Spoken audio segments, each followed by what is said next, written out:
Sim, se bori para bom, já acaba car dealers nang a começar vai acaba em direção de transição, para que a pessoa não lubida inverter também a 0%, é que men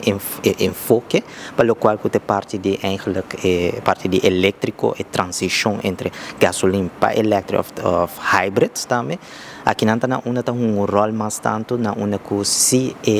car dealer não começa a cambiar na trempancaba de lo qual de transição aqui, na não sente efeito na final, lo qual é parte principal da que o mundo nós está procurando de inovação. E a inovação aqui está toma coragem e está toma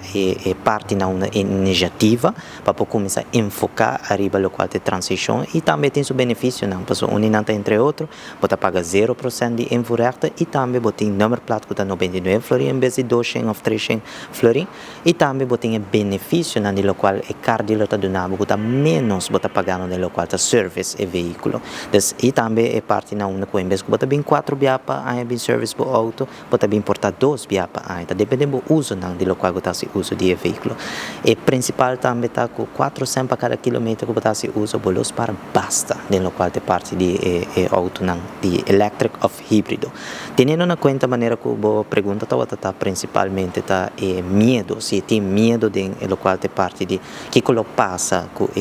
companhia. Se boa bom, não aruba só internacionalmente e balança um rol hopi, de lo qual para via de SDG 2030, com o qual é uma boa iniciativa, tá assim que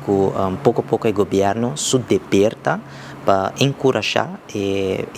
car dealers e associação of qualquer tipo de lugar na que também veículo na internacionalmente para poder chegar um goal e o goal aqui está para poder fazer transição onde não mais